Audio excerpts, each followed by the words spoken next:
What's up, bitches? Let's talk about crime.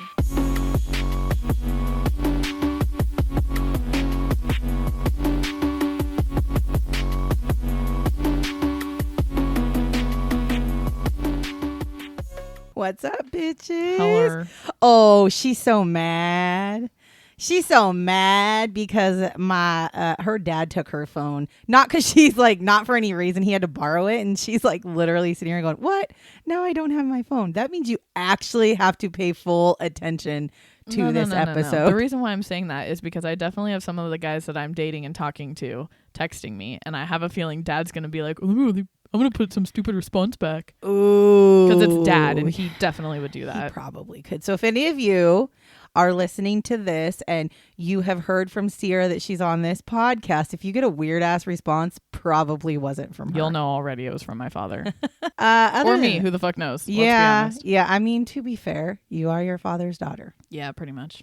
So I don't have anything extra special to talk about. So we can, I guess, get into it. I guess. Oh, except for that Gene Hackman guy. Yeah. I just right before we came in here to record on TikTok, it was a news channel that had said that now, because of I guess just the scene itself, they're now actually opening an investigation.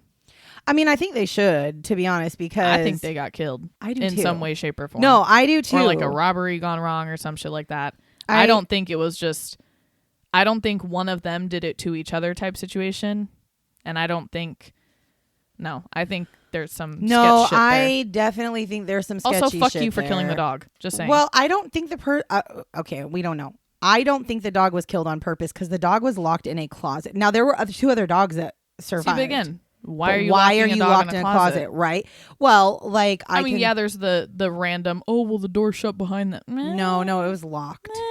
And here's the thing: if you're a murderer, burglar, whatever. If there's a dog inside and then two dogs outside, you're going to try to take care of the dog inside. But if you don't want to purposely kill the dog, what are you going to do? You're going to shut it in a bedroom or a closet. I'm just saying. And if somebody killed them, fuck you for killing the dog too. Dad told me that he read that Gene Hackman had been dead 10 days longer than his wife as well. So that's even more weird. Right? So the other part of it is or was this one of those weird ass things where he died and she fell into a state of depression or something? I mean, I don't know. Maybe. This is the weirdest scenario. It's extremely There's weird. a part of me that has a gut feeling that it's just going to be a cold case. If I'm being honest. I don't. Yeah. I mean, unless they were mummified. But here's the other thing though, is there's weird. always some pieces that it's well, how hot was the house, because that can because it was in Santa speed Fe. up, right? That can speed up decomposition. So it's they're saying 10 days longer, but do they really know? Maybe not. I mean, they've got to that's what the investigation is for. So yeah, you're right. That was something we need to talk about. That's just crazy. Mm-hmm. That's definitely one that I want to keep up with. I don't even really know. I'm sure I've seen stuff, but I don't really know off the top of my head who Gene Hackman is, but right. Just the case but itself. Just the case, even if he wasn't a famous person, yeah, it's just the fact that this is so. Is it there's just one big ass question mark, right? What actually happened? But then there's that side where it's is this going to be one of those just really unfortunate circumstances, a freak accident, he fell and broke his hip because he was in his 90s. So there have been people who have fallen and broken their hips and died because they can't get up. And then was she not able to deal? I mean, was it something along those lines? I don't know, but I for sure when it came out, I thought it was carbon monoxide poisoning. And then when they were no, there's literally no carbon monoxide in their system. There was no leaks in their house. It was okay. What's funny is as soon as it came out, I hadn't even read any of the details. I just saw that some actor and his wife and their dog were found dead in their home. Mm-hmm. And I instantly said, somebody fucking did this. I didn't even know the details, but I was like, somebody bravo fucking on you, because for me, I really did. Normally, these kind of scenarios it's carbon monoxide. Freak accidents. It really is. So that was yeah. Okay, so we're not talking about Gene Hackman though, or carbon monoxide, poisoning, but we are talking about 1955 in the United Kingdom. A man named Mike Blakely is gunned down outside of a hotel, and his murderer that is held accountable is a woman named Ruth Ellis. It's like the Pillsbury Doughboy. That's what I felt like. So we're going to give you background on Ruth pretty much because that's who we're talking about, really. We're talking about Ruth. So Ruth Ellis is born October 9th, 1926 in, Rhyl, Denbighshire, Wales. So in Wales, New England. In Wales, UK, London. For all my friends that live in the UK, by the way. I apologize. No. For all my friends that live in the UK, please message me and tell me how to say these fucking for real, because I'm a bitch and I cannot. I'm about to start texting you guys, being really like, "Hey, how do I say this before we record?" For real, because I'm not trying to be disrespectful, but I'm just an idiot. I can't. So let me know. Figure it out. You know who you are. Anyway, she was actually born Ruth Nielsen, actually. So her name changes to Ellis later in life. She is the 5th child born out of 6 children. Now, during her childhood, her family moves to Basingstoke, Hampshire, England, and her mother, Elizabetha, she was nicknamed, she went by the name Bertha, which is so unfortunate. That's just an awful name. I'm so sorry.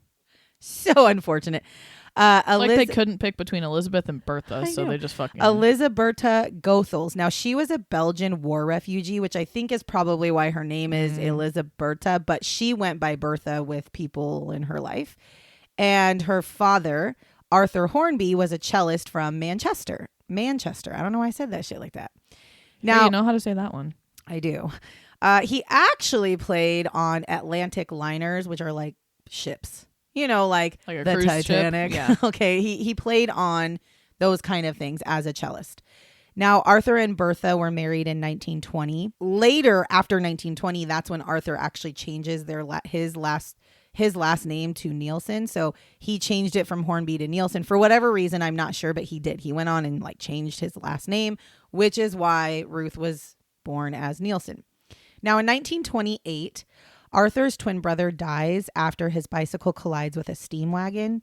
And Arthur begins also to sexually and physically abuse his oldest daughter, Muriel. Now, Bertha knew of the abuse, but did nothing to stop it because she was afraid of Arthur.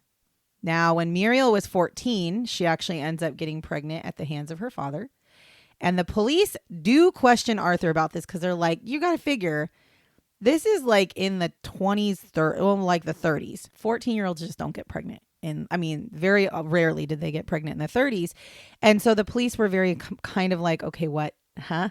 So they talked to Arthur, they talked to Bertha, and yeah, nothing, no charges come of it. They don't find any reason to think that she had been sexually assaulted by her father. Now, Ruth, when she's 11 years old, her father begins to sexually and physically abuse her as well. Now, Muriel would oftentimes step in and try to stop it. Right, because she's the older sister. Mom's not fucking doing anything. Right. So what she would do is when she would see that her father was kind of acting as she could tell when he was going to start become physically abusive or sexually abusive. So when she would see his behavior change, she would actually kick Ruth out of the house and be like, get the fuck out, go. And then she would sit there and basically take the abuse instead. Now, both girls never actually discussed the abuse with each other, though. They both knew it was happening, but neither one of them actually talked about it. Now, Ruth ends up going on and she attends Fairfield Senior Girls School for a very short time. She actually leaves when she's 14 years old. And she goes on and gets her first job, which is an usherette at a cinema. She seats people at the movie theaters and stuff. Which is so weird because you don't do that now, anymore. Yeah. Right. Well, and I think actually, if I really want to be honest, I don't even know if they had movie theaters at the time. It probably was more like plays or whatever. Yeah. But she would seat you. I don't know. They had the silent movies and shit. I mean, maybe. And the black and white movies. Maybe that's what maybe. So Arthur ends up moving away a short time after she leaves after she drops out of school and starts getting a job. He ends up actually moving out of his family's home because he accepts a live-in position as a chauffeur/caretaker for this family company thing. So he actually ends up moving to London, which is good, to be honest with you. He needed to get the fuck out because if he moves away, now they're still married. Him and Bertha are still married and he's still taking care of his family, but his job, now he lives in London. And so it saves those girls from abuse. Exactly. It saves them from abuse. So, good that he fucking left. Now in 1941, Ruth becomes friends with a woman named Edna Turvey. Now, Edna happens to be one of her brother's girlfriends. Okay, so one of Ruth's brother's girlfriends. So got it. Soon to be sister-in-law type, type stuff. Okay. Yep. Now, according to Muriel, Edna was not the best of influences on Ruth, and she actually introduces Ruth to what Muriel deemed the fast life. Now, the two girls would end up actually moving to London, and they end up moving in with Ruth's dad. So they end up moving in with Arthur in London because they want to go live their life. Now, during the time that they're living with Arthur, he does continue to sexually abuse Ruth. Get a fucking life, dude. And Jesus. He also starts an affair with Edna. Now, remember, Edna is his son's girlfriend and his daughter's if I could friend. hit my head against the wall right now, I definitely would. Now, Bertha one day decides she's going to go and visit her husband in London. Unannounced, shows up, walks in the home, and finds Edna and Arthur in bed together. That situation ends the affair. He's like, "Nope." Because I think caught. I think back in the day, they just stuck with their wives. Like they would definitely have their side pieces and their side families, but I swear they always just like stuck with the wife. Well, and you think about it, they didn't have social media. Right. They didn't have internet. They didn't have everything that they have now. And if I'm being honest, I feel like, not to dog on men, but I feel like men now are less, not all of them, so I'm not saying everybody. It's easier but to get caught. It's easier to get caught, but I feel like they're also less loyal. Oh, yeah. Like, you know what I mean? No, like I'm still not saying that the cheating was good back in the day, but I'm just saying, like, they still stuck with the wife. They don't do that now. because they had the responsibility of their family. Right. Now they're just like, even if I got a family, peace out. You're Fuck right. you. There is, like, something shifted over the last, 50 years to where men are like, not only am I going to fucking cheat on my wife or my baby mama, but when she finds out, I'm just going to ditch her. And then I'm not going to take care of my kids because I don't give a fuck. That seems to be like a trend. And again, it's not for all guys. It's not all guys do that. No, but it's weird. You're right. There's a vast majority that do. Yep. Yeah, it's very bizarre. Now, again, please let's remember that Arthur was having an affair with his son's girlfriend, which is just fucking gross, bro. Like, you're sexually abusing your daughters, and then you have, like you said, get a fucking life, Arthur. So, or just get off the face of the earth. One of the two. I mean, if you die, it's fine. One of the two.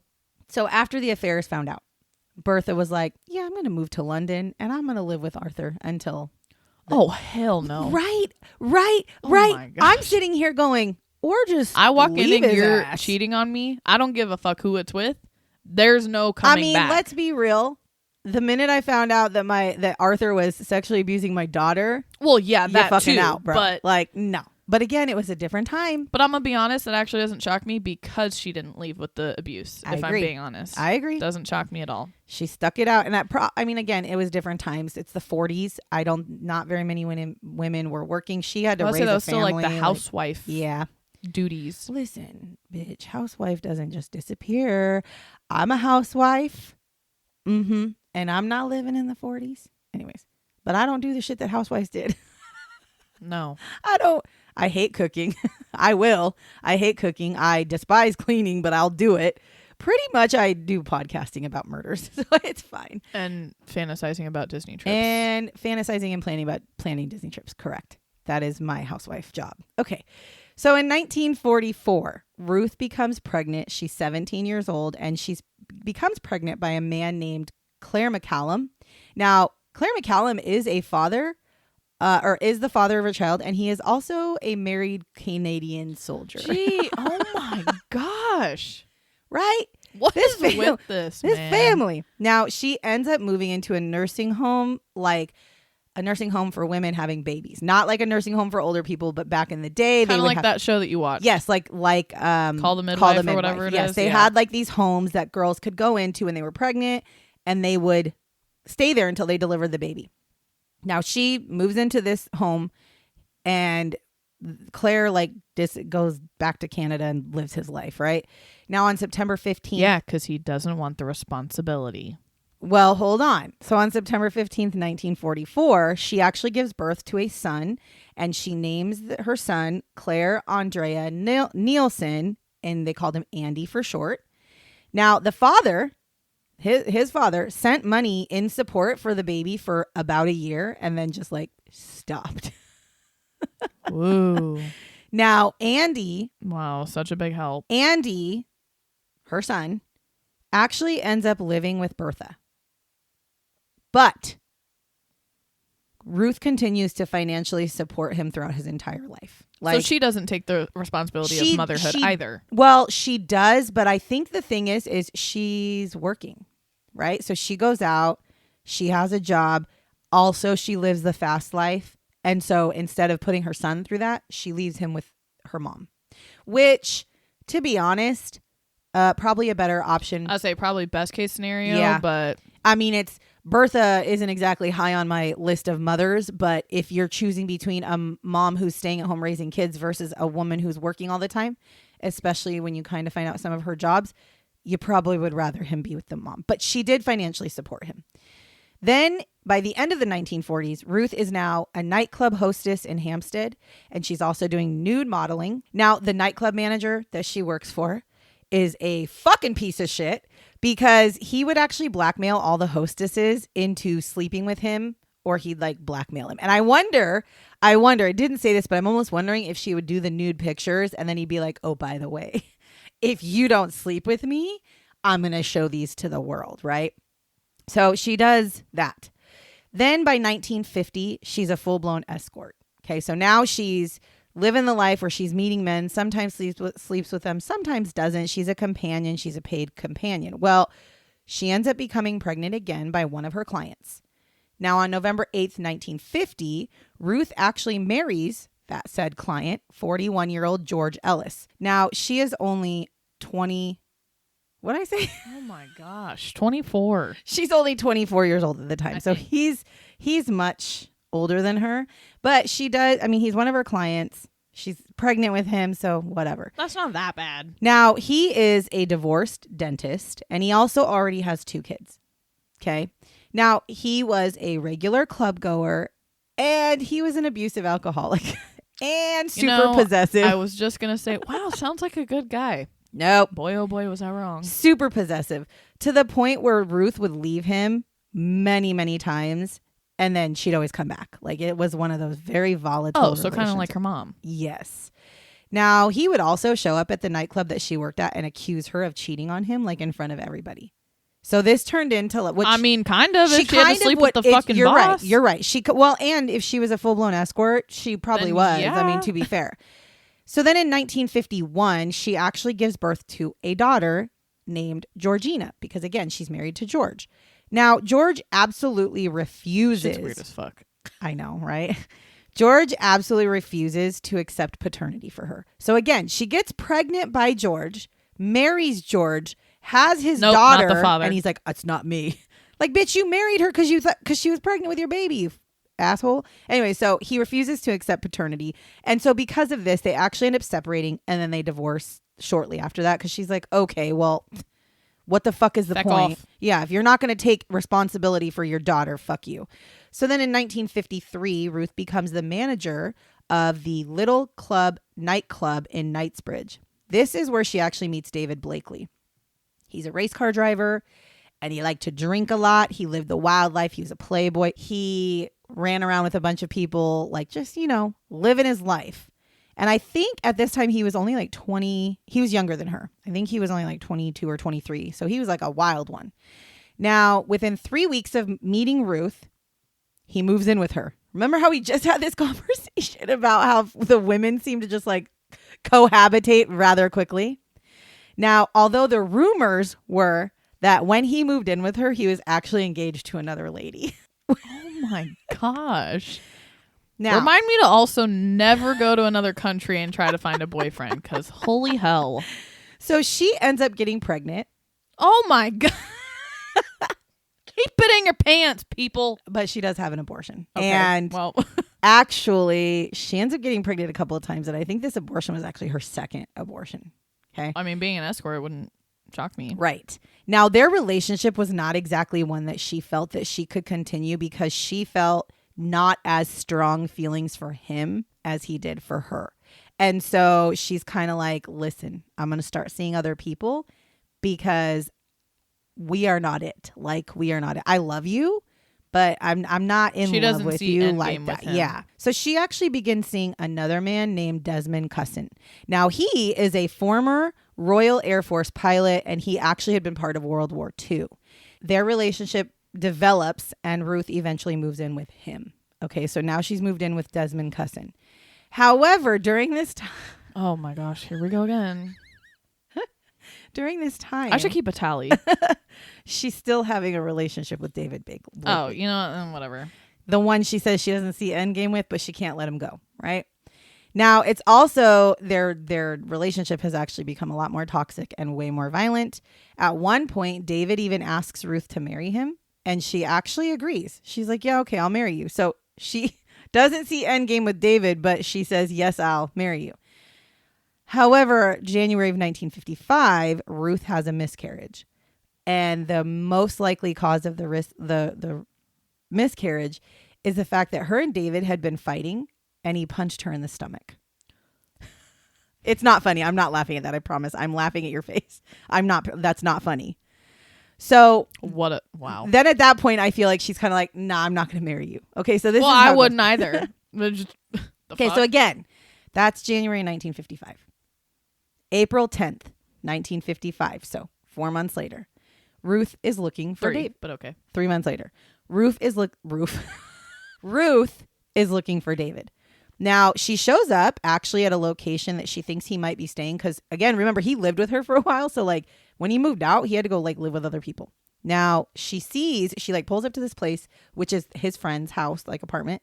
And she actually sees his car start to drive off. So she's like, okay, wait, but he was here. So then she follows his car to a place called Magdala. Now, Magdala is a public housing that was in South Hill Park.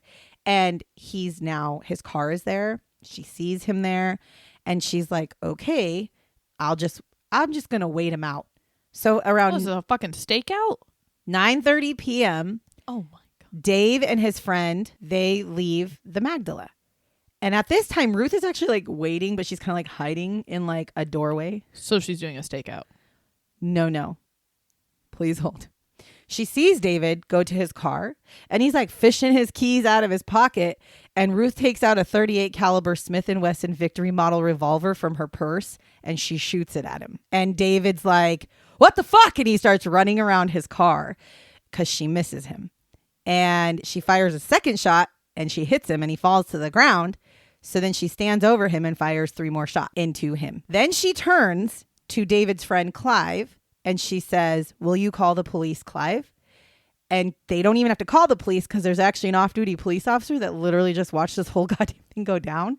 And he's like, I got this. Talk about unlucky right? for her. Goddamn. So he goes over to her, and he's like, what's going on? And she's like, I'm guilty. I'm just a little confused. So this is what she tells him. Now, David's body is taken, and it is found that he had multiple fatal wounds. So these wounds were to his intestines, his liver, his lung, the aorta, and his trachea. God damn. Now, Ruth was examined multiple times by 4 psychiatric evaluations because that just seems a little weird. She literally staked his ass out and then shot him, but not once, but literally shot him and then stood over him and shot him. And didn't even try to run. Turned herself in. Right. They found nothing mentally wrong with her. Drugs. Then they also checked for drugs and alcohol on the day of the murder, and there was nothing in her system. Now, on June 20th, 1955, she appears in court, and she is asked one question by the prosecuting attorneys. And their question is, when you fired the revolver at close range into the body of David Blakely, what did you intend to do? To which she responds, it's obvious when I shot him, I intended to kill him. She's kind of badass. I'm not going to lie. I know I shouldn't think that, but like, damn girl. This response literally was the nail in her coffin. Seriously, like, so to speak. She was given a guilty verdict and she was sentenced to death by hanging. And it only took 20 minutes for the jury to find her guilty. Well, I mean, yeah, it's not that hard. It's not. Now, she had been asked by her mother if she wanted to appeal her sentence. And her family actually went to her lawyer and was like, we want you to find a way to get a reprieve from the death sentence. Like, we don't want her to be put to death. Like, we want her to live in jail. She has kids. Like, that's not, we'd like them to at least be able to see her shit, like, whatever. Now, all this shit was denied. Like, they went, tried to do this. It was all denied. And then after all this shit was denied, Ruth actually fired that attorney because he went behind her back and did what she specifically told him not to do. I mean, I'd fire him too, right. because... Right.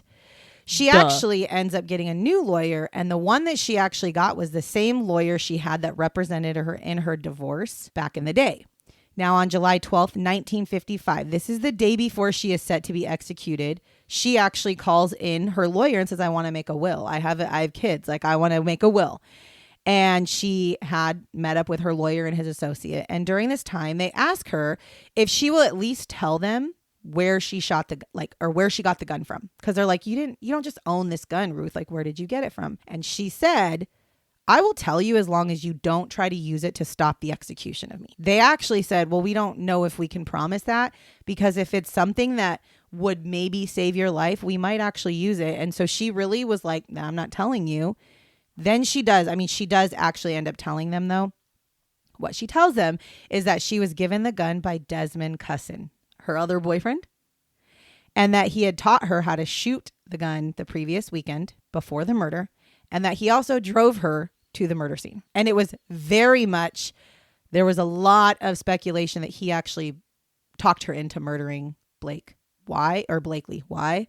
Well, and by the way, every time I say Blakely, I feel like Blake Lively. I'm not even fucking playing right. Like multiple times. Anyways, because Blakely was part of this love triangle and he wanted him out. So they actually think that this was all set up by Cusson. So after she tells her lawyers this, they actually go out and say, hold on, we've got some information and we need to find out what the fuck is true and not. Because if this is true, this shit actually will make it worse for her. This now means that it was a premeditated murder, and she looks even more guilty. Like, if this shit comes out to be real, there's no way we could file anything, because this would mean that she premeditated this. And so they were kind of like, we need to find out if this is real or not. Well, to be fair, there's never been blatantly true information. When they talk to Desmond Cusson, he swears that he had nothing to do with it, but that he did drive her there. He does admit to that, but he doesn't admit to giving her the gun or anything like that. Now, during the murder, when she was murdering, there were 6 bullets in the gun, actually. And remember, she fired the first one and missed him, fired a second one, shot him, fired 3 more. So that's 5 bullets. So there's 1 bullet missing. So she actually tried to shoot him with the 6th bullet, but the gun jammed. And she pulled her hand off to the side and pulled the trigger again. And the bullet dislodges and hits the ground, ricochets and injures this woman in her hand that's just standing on the sidewalk. Now, this was also part of the decision for her sentence. It was said by the Home Secretary, we cannot have people shooting off firearms in the street. As long as I am Home Secretary, I am determined to ensure that people could use the street without the fear of a bullet. I mean, that's fair. That's fair, but weird. So Ruth also ended up writing a final letter, and in it, she does tell David Blakely's parents that, quote, I have always loved your son, and I shall die loving him. Now, there was actually a very public outroar on her death penalty sentence. A lot of people were actually upset that a woman was being put to death. I'm going to be honest with you. That's fucking called equality, bro. You fucking premeditated and murdered somebody. Just because you're a woman should not. I mean, I feel very strongly on when I saw that, I was like, I get for the times. Eye for an eye. I get for the times women were held at a different, I don't even think they were held at a different level.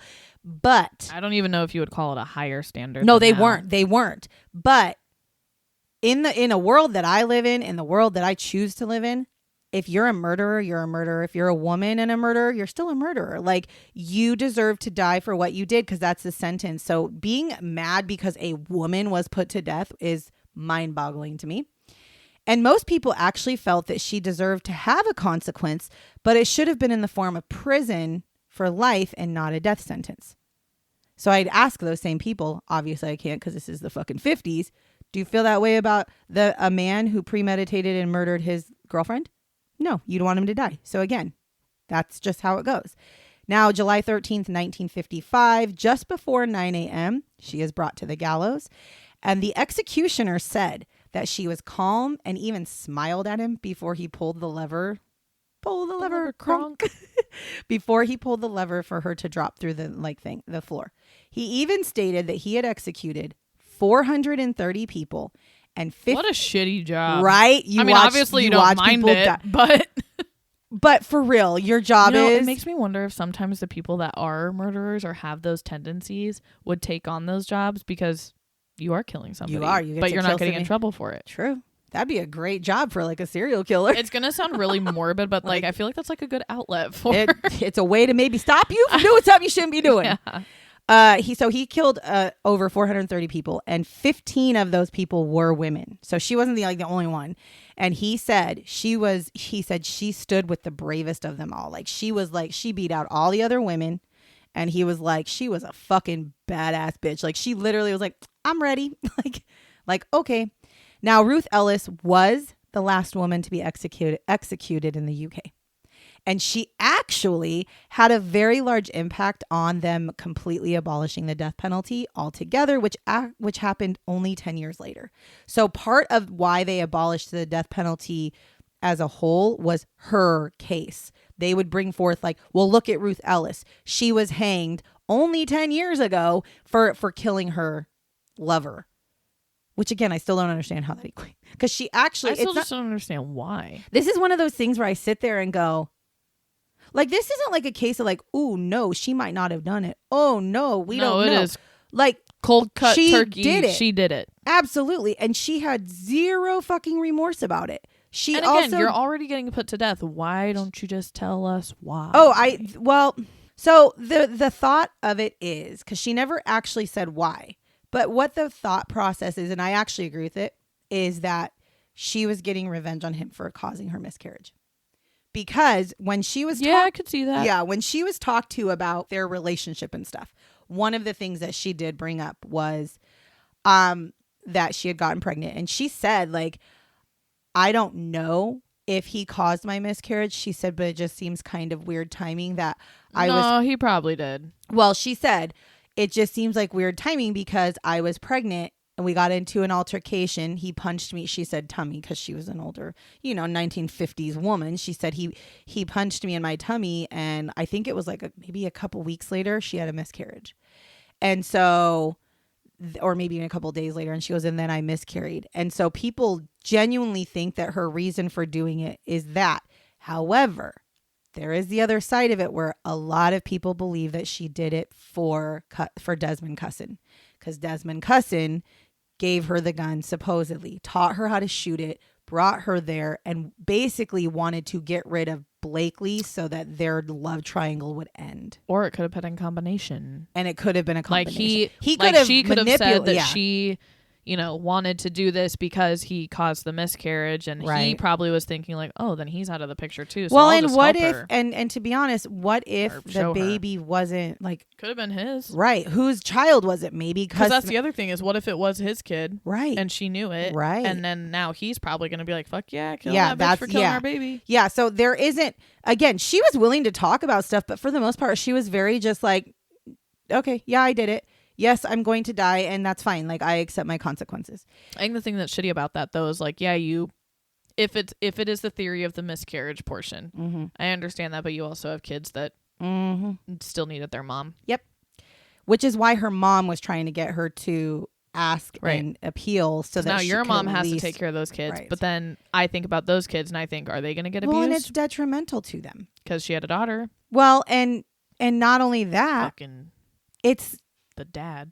It's so detrimental that it's like your mother is going to be murdered. Like, I mean, not murdered. Your mother is going to die for murdering somebody. Like, that in itself is fucking hard to take. Well, I do have a couple updates on the family. So on August 1958. So again, remember, she was put to death in 1955. Yeah, so 3 years later. So 3 years later, Ruth's ex-husband, George Ellis, the one that she married, the 41-year-old dentist. Right. He actually died by suicide in a hotel. He took his own life. In the 1970s, her body was exhumed because after she was killed, she was actually put, I guess, as they do this with everybody, I guess back in the day, they would hang them or however they put them to death. And then they would put them in unmarked graves, like in the prison or something.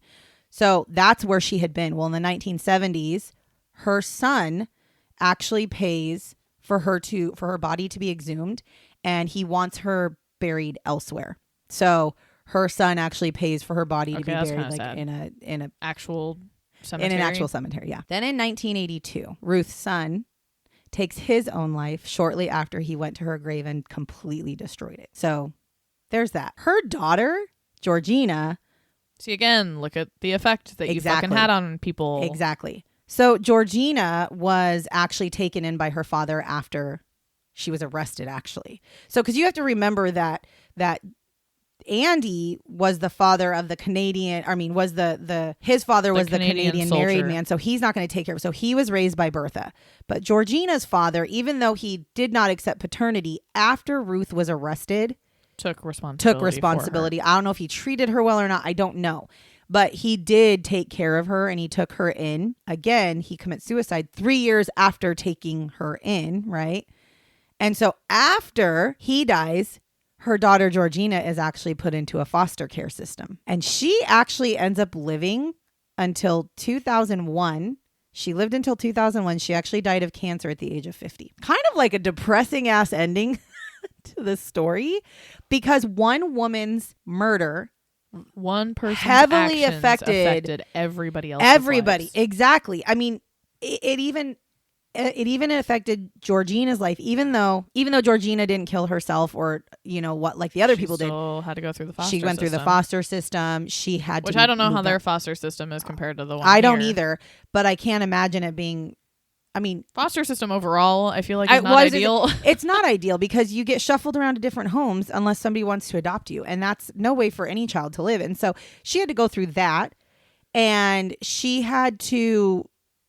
Oh, and her mother, the other thing is her mom actually ended up suffering from some like aneurysm or stroke or something and like never spoke again. Like her one time that she decided to take matters into her own hands and murder one of her lovers, it literally affected every person that touched her life in some way. And so actions have consequences, people. Exactly. Moral of the story is don't kill people. There are going to be consequences for anything you do. So beware of what it is that you're doing. So yeah, that's the story of Ruth Ellis. I thought this one was actually super interesting. I mean, it's not like there's nothing crazy about it other than all the little like love affairs that she had, but there's nothing like that was overly crazy.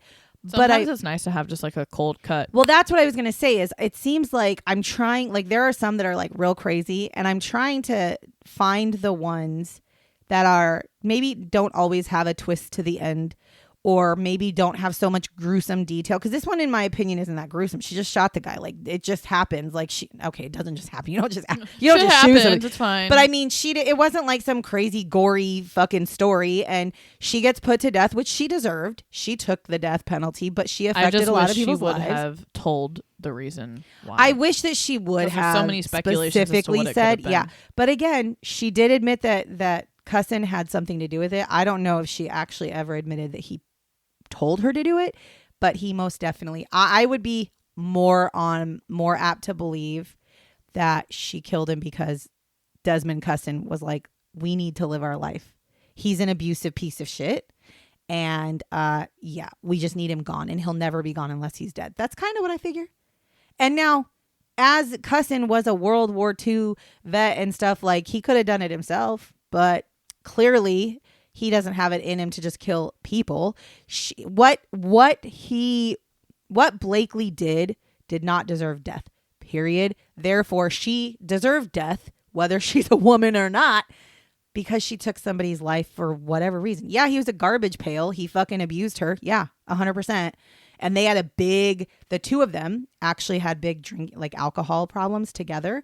They were very toxic with each other and very violent with each other. So it goes both ways. However, that doesn't deserve death. It just didn't deserve death in the manner that she gave it to him. So anyways, that is Ruth Ellis, which I was so happy I found. Because again, I like doing the older ones. Anyways, if you like all the things that you hear and you like us on the Crom Bitches, follow us on all our things. Make sure you follow us, and a new episode will drop every Tuesday. So I guess this is where I'll say, see you next time. Catch you on the flip side, bitches. Bye, bitches.